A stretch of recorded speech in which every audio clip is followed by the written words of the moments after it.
proud to serve northeastern and central Pennsylvania. This is WNEP TV 16, the news station. Now, Nolan Johannes, Karen Harch, Jack Ruland in Skycam 16, meteorologist Tom Clark with his backyard forecast, and Tim Carlson Sports. This is Newswatch 16. Good evening, I'm Karen Harch. Nolan Johannes has the night off. Did devil worshippers dig up a grave in Lackawanna County? A bizarre discovery at St. Joseph Cemetery in Troop has investigators asking a lot of questions tonight. Newswatch 16's Bob Reynolds is live now at that cemetery. Bob, what happened there? Well, Karen, state police tell me that someone opened the grave of a Scranton woman who was buried here at St. Joseph Cemetery about 27 years ago. Now, it's important to note that the body was not disturbed. It's protected by an underground concrete vault. Several sources close to the investigation say that police are just as disturbed over what they found near the grave. Several ordinary candles indicating that some type of devil worship took place after the grave was opened. Officially, police aren't saying much. Whether they try to get into the vault itself or not, we don't know at this point. The vault cover would be rather heavy, and it would be rather hard to get into the vault itself. What the purpose for uncovering the vault itself is, we don't know at this point. The discovery has disturbed the Catholic Church, which operates the cemetery. Whether or not it would be involved in the occult or not, just the fact that a grave has been desecrated is a concern, in a sense, for custodians of the bodies that are put there. Law enforcement sources tell us that several devil-worshipping groups are operating in our area. Members of the clergy say they don't hear much about the groups because more than likely their services are held in secret. It is a threat. Anything that we don't know, anything that's being done underground, there's obviously some reason for it being hidden. Now, state police are being very guarded in what they say about the incident here. Basically, we're told for two reasons. Number one, to protect their investigation. And number two, they don't want to unduly alarm anyone who may have anyone buried here or for that matter, at any other cemetery in our area. State police do say that they are working on the case, and they are hoping to track down the persons who committed what some would say is a very vile act. Bob Reynolds, Newswatch 16 with a live Instacam report in Troop. Karen? Thank you, Bob. A group that's a kind of watchdog for DER is in town today and tonight to hear about environmental problems around here. Everything from our drinking water to hazardous waste and, of course, our recent trouble with trash. The Citizens Advisory Council heard from a number of people today at the Masonic Temple in Scranton.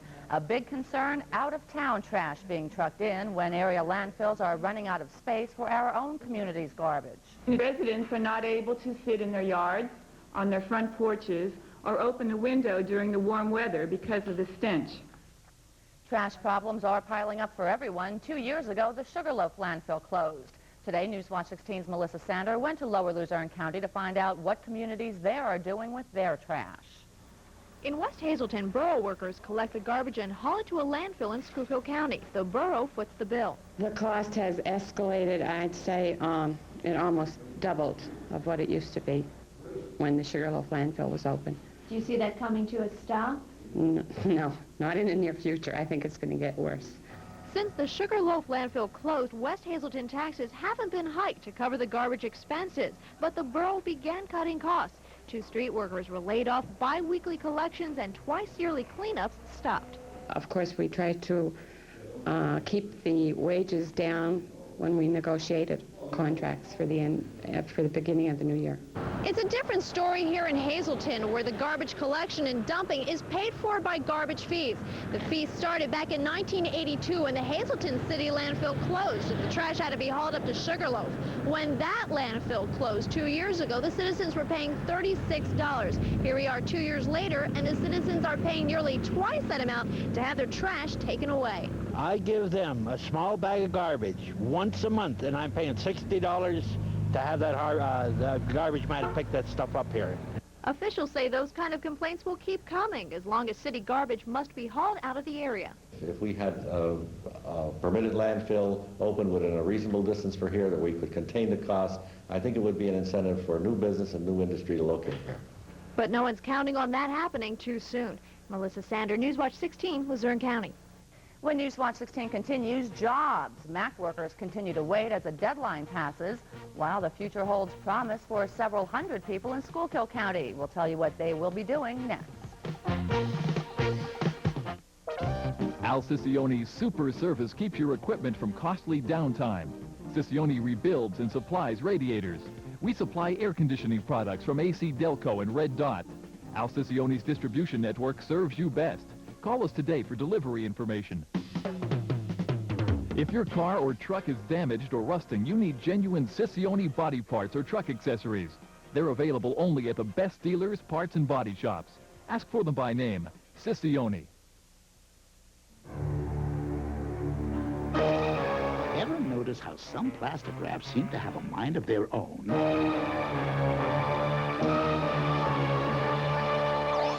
How they don't seem to clean where you want them to? Well, Reynolds plastic wrap cleans better than any other plastic wrap, and it cleans where it's supposed to clean. So get Reynolds plastic wrap before yours gets out of hand. Thousands of jobs at Mack Truck in the Lehigh Valley are hanging in limbo tonight, and no one will say exactly what's going on. Mack gave the international UAW until today to work out a contract agreement, or else it would move its headquarters out of Allentown. Contracts had been worked out with the local unions, but the international would not give its okay. Both sides have been meeting in Crystal City, Virginia, outside Washington, but a spokesman for the federal mediator says no progress. They're going to be here until some sort of arrangement can be concluded. Back in the Lehigh Valley, all that Mack Truck workers can do is wait. I just keep wishing, that they'll change their minds and come to an agreement. Well, we're just going to have to wait. At the deadline, after that, don't know what's going to happen. Personally, I don't think Mack Truck wants an agreement. And the reason why is because the last time they wanted to close 5C, they kept changing the ante, just like they're doing again. He's referring to a plan already announced by Mack Truck to close Plant C in the Lehigh Valley and move that operation to South Carolina. Several hundred jobs may be coming to Schuylkill County if the federal government has its way. Uncle Sam wants to build a medium security prison. Newswatch 16's Bob Costantini is live now in Skycam 16 to tell us where that prison might be built. Bob? Karen, 225 jobs will come with the prison. The Federal Bureau of Prisons has narrowed it down to 2 sites, both in Schuylkill County. Other sites in Tioga and Potter counties have been eliminated. Now, we're flying over one of the Schuylkill County sites now, looking down on the possible prison location in the village of Brandonville, north of Shenandoah. The prison could be built on this county-owned land, which was once a drive-in theater, but which recently failed to attract attention as an industrial park. The Schuylkill Economic Development Corporation pushed the county as ideal for a medium-security federal prison. We had indicated very specifically to the Bureau of Prisons that we could staff very easily the number of people that they needed. Certainly the accessibility of Schuylkill County to Interstate 81 and to more so of a transportation hub. The feds are also looking at putting the prison on vacant land near the county airport in Butler Township, a site just off Interstate 81. The site near the airport is about as remote as you can get. But here in Brandonville, there are some homes quite close to where a federal prison might go. Some homeowners say put it in Schuylkill County, but not here. We have too many old people who are deathly afraid of the prison, and there are too many homes that are right adjoining it. I think it should be in a spot like out by the airport where it's secluded. But there are others who think a prison would be a great benefit to the area. Good jobs, and it's going to build a community up more. The community is going to build. When they get this up here, buildings are going to go up and help the businesses out. The Federal Bureau of Prisons has ordered studies on the 2 sites, including the environmental impact of putting a prison at each. That would be the last hurdle. Now, from those studies, one site will be chosen. Officials would like to break ground sometime next year. Bob Costantini live with Skycam 16 over Brandonville, Schuylkill County. Karen? Thank you, Bob. Governor Casey says he's confident the fate of the Liquor Control Board will be decided before a June 30th deadline. The governor's proposal to change the LCB is now in the House. Among other things, it would transfer enforcement of the liquor laws to the state police and change the name of the board to the Alcoholic Beverages Commission. The current LCB goes out of business at the end of June under the state's sunset law. Well, the Weather Watch is next with our chief meteorologist, Tom Clark, and today wasn't half bad, Tom. Yeah, I was a little disappointed it got into the 70s, though, Karen. You were? My goodness. Warmer than I thought. Yeah, but that's okay. We'll take it. Okay, we'll take it. When we come back, I'll show you where the thunderstorms are now in Pennsylvania. You're watching Newswatch 16 on WNEP TV, and we're proud to serve Ransom and all of Lackawanna County. Give a little nibble, give a little nibble. Wendy's asks, before you eat your next hamburger, any hamburger, taste the meat. Give a little nibble. Is it dry and chewy, or hot and juicy? Is it bland, or is it tasty? Give a little nibble. No other hamburger has Wendy's hot and juicy taste. The more you nibble others, the more you'll love Wendy's. This is the most wanted luxury import in America. Do you recognize it? Here are some clues. Motor Trend magazine named it the best buy in luxury sedans. Popular Mechanics says it will outslalom and outbrake an Audi, Mercedes, or Saab. One more clue. It has the same 3-liter V6 engine that powers the 300ZX, the Nissan Maxima. How they can make a car so well for so little remains a mystery. See your Central Pennsylvania Nissan dealer today. Let's see how good your memory is. Remember 1 year ago today? It was a lot different, wasn't it, Tom?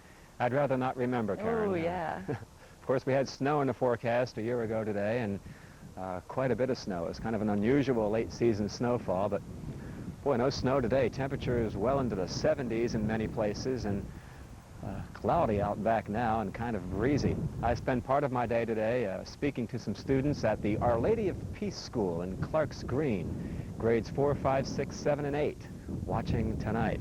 Now, beginning tonight in Lehigh County, where Merrill Christ tells me 69 in New Tripoli now, and it's cloudy down there and near Allentown tonight. In Danville, Richard Wapham has 75, and in Hartford, Barbara Chittister tells me a little sun breaking through, 76 up there now.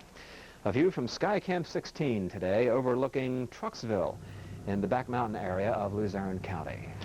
Nice day for flying today. And we have out back now a balmy 72, humidity 49%. The wind is from the east now at 8 miles per hour. The barometer is falling from 30.02. High temp here today, 75 degrees. 51 the low this morning, 87 and 25 set way back in 1902 and 1904. And a year ago today we had a little over 2 inches of snow, but most of the snow fell 1 year ago tomorrow. Unpleasant thought. Here's the satellite view. We do have a lot of cloud cover over Pennsylvania and a couple of storm systems on the map tonight. One kind of in the upper atmosphere, a pool of cold air at 20,000 feet, very cold air, and it's causing some cloudiness in the Midwest, and storm system over Kentucky tonight. Now, this cold front didn't push as far south as I thought it would. The wind was kind of weak behind it, so the cooling power was much less, and as a result, temperatures were able to get up into the 70s today with some sunshine. But this high now is building down slowly, this front pushing a little bit farther south. We'll have an east wind overnight, and the clouds will stay with us, but I don't see any rain for us. It's all out to the west now, and more record heat down to the south again today. 96 in Pensacola, Florida. That's the highest temperature on record for the month of April down that way. That cold front in southern Canada will begin pushing through here tomorrow night and on Friday, and that will set us up for, looks like a dry weekend with temperatures seasonable, like in the low 60s. So a good weekend on the way. Here's the radar. Some thunderstorms did pop up within the past hour out there in, well, the Allegheny Mountains near Johnstown and down near Mount Davis, which is the highest spot in Pennsylvania at 3,200 feet above sea level. Those thunderstorms will probably dissipate over the next couple of hours, but soaking rains, steady rains falling out by Lake Michigan and Chicago and Indiana. It looks like some of those rains will be heading in our direction for tomorrow night, it looks like, and into Friday morning. Tonight, clouds but dry. New Milford, 46 tomorrow. The Blue Ridge Marching Band and Chorus heading down to Washington, D.C. the next couple of days. I think there'll be some showers down that way, so be prepared for that. Temps in the 70s. Clark's Green, 49 overnight tonight. Hometown, 53. Jersey Shore, 52, the overnight low. The wind tonight out of the east-southeast at 12, and could be gusty at times. Sunrise time for tomorrow morning will be at 6:13 and 7:52. Sunset tomorrow evening. Cloudy, kind of breezy at times tonight. 51 the low out back. A partly sunny day tomorrow. Should be a dry day, about upper 60s once again. Much cooler on Friday. That Canadian front moves on through. A couple of hours of rain, especially in the morning. Some sun maybe Friday afternoon. And Karen, the weekend is looking nice at this point. All right. Okay. Thanks, Tom. The Sports Watch is next with Albie Oxenrider in for Tim Carlson and afternoon Phillies action from Montreal. Plus some honors for 2 area high school basketball players. Dad's has been feeding family pets, hunting dogs, and show dogs for over 50 years with outstanding results. The high quality of the ingredients we use gives Dad's its consistent taste appeal and provides a complete and balanced nutrition for all breeds. Try Dad's and let your dog be the judge. If you're not completely satisfied with the results, I'll buy the package back. And of course, that goes for Dad's cat food too. It all started here with the legendary foods of Italy.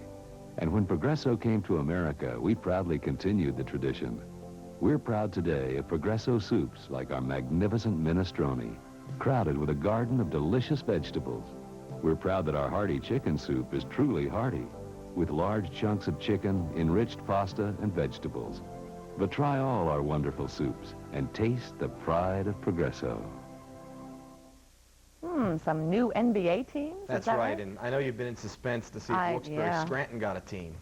We did not, no. We came out in the losing end this time, but we still have a double-A baseball team. That's true. That's right, and there are a few new teams tonight because today in New York City, the NBA's Board of Governors voted for expansion, and by 1989, 4 new cities will have NBA teams. It was announced today by Commissioner David Stern after a 4-hour meeting. Charlotte and Miami will be admitted for the 88-89 season, and then the season after that, Minneapolis and Orlando will enter the following year. The purchase price for entry into the league for each team, $32.5 million. A couple of area high school girls basketball players have received a nice honor. Monica McCaffrey of Allentown Central Catholic and Sue Cernak of Weatherly both have been named to the USA Today's All-USA Honorable Mention team. McCaffrey's a 6-foot senior headed for Georgetown next year. She's the school's single-season and career scoring leader, surpassing 2 records previously held by her brother, Easy Ed McCaffrey. Sue Cernak, on the other hand, the all-time scorer and rebounding leader at Weatherly.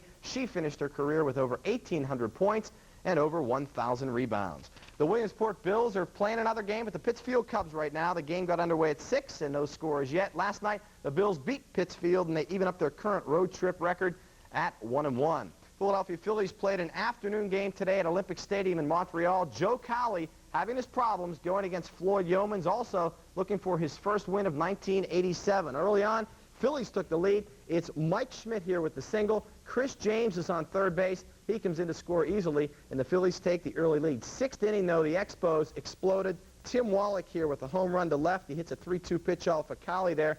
All told, they scored 6 runs in the inning. Alonzo Powell here with the double. 2 more runs come in. 6 runs in the 6th inning as the Expos win at 7-3. Cowley got the loss. He is now 0-3. Neil Heaton got the win for the winning Montreal Expos. American League scoreboard this afternoon, 2 games and only 1 final. Seattle beats Minnesota 4-3. Harold Reynolds had 2 RBIs for Seattle, including the game-winning RBI. He's no relation to Newswatch 16's Bob Reynolds.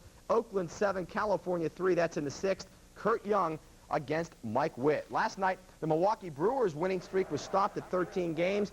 Things didn't go right for the Brewers all night. 2nd inning, the single here by Chicago's Tim Hewlett scored Ivan Calderon with the eventual winning run. Milwaukee's B.J. Honeycutt Surhoff struck out to end the game. Chicago wins at 7-2, and the Brewers' winning streak ends at 13. But for the players, they take the loss in stride. You know, I use the saying, maybe the monkey's off our back a little bit. Now we can go out and worry about just winning instead of keeping the streak alive. But it would have been nice to just keep winning, not for so much a streak-wise, but keeping a lead over the Yankees. I see they won again, so that's the main thing. Now we only got a 2-game lead. 14-0 start to set a record is something that would be a separate highlight, but in no way can compare to playing in a World Series.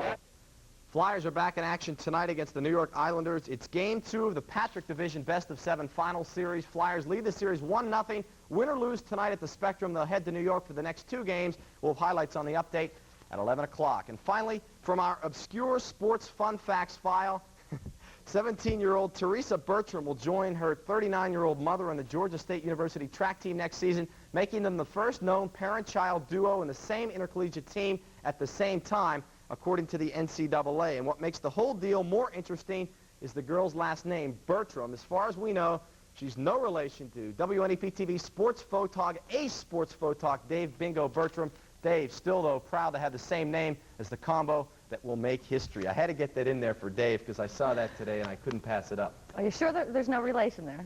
Actually, I am sure because we talked to Dave and he got his family tree out. Oh, okay. I'm glad you did that. Thanks, We know. Alfie. Okay, Karen. When Newswatch 16 continues, why a millionaire from Philly is putting up one of his Italian marble creations in our area.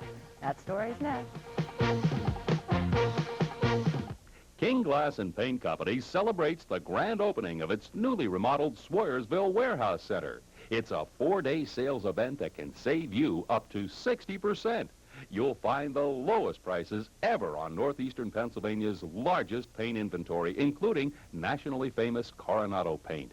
You'll also save big on wall covering and carpet now through Saturday at the newly remodeled King Glass and Paint Warehouse Center, 1079 Main Street, Swoyersville. Finally tonight, a labor of love in Luzerne County. A self-made millionaire is putting up a 26-ton creation on the campus of College Misericordia. Newswatch 16's Mark Davis tells us why that creator brought his work here. This is a job which started in a small town outside of Rome, Italy, has connections to Philadelphia, and will now stand forever in Dallas. 63-year-old Jade Dugan made the $175,000 sculpture in Italy for donation to College Misericordia, after a college trustee made the request. Dugan has similar works in other eastern colleges. It's his gift to the students. Give them a chance during the 4 years that they're here to interact with it, to see it, to feel it, and not to feel estranged from it, as most young people are from modern art. And I believe that this is a part of contemporary education. Putting the 4-piece sculpture in place was also an education. It takes some time, effort, and skill to place 26 tons of marble in place just the right way, especially after one piece was cracked in shipping. Dugan makes his money in advertising and sculpts because he enjoys it. The self-made man is also self-educated and did not attend college because his family couldn't afford it. I think everyone gets to a point in their life where instead of taking, they want to give back. Lee Iacocca is a good friend of mine, and we discussed this a year or two ago, and he said, Jay, he said, I have felt this for quite some time, that inherently you want to share what you have, good fortune. And God's been good to me, and I'm able to do this. With all 4 pieces in place, you can see the story which they tell. The story of the 4 years of college, beginning with the rough, unsure freshman, progressing through the years and finally ending up here, the polished, self-assured, self-reliant senior. Quite a story, and quite a gift from a man who himself never went to college. Mark Davis, Newswatch 16, Dallas. And that is Newswatch 16 for this Wednesday. Be sure to join us tonight on Newswatch 16 Update at 11, when we'll show you how a school district around here is handling a case of a student who apparently has AIDS. World News Tonight is next for the team, including Nolan and Tim, who have the night off. Thanks for joining us, and enjoy your evening.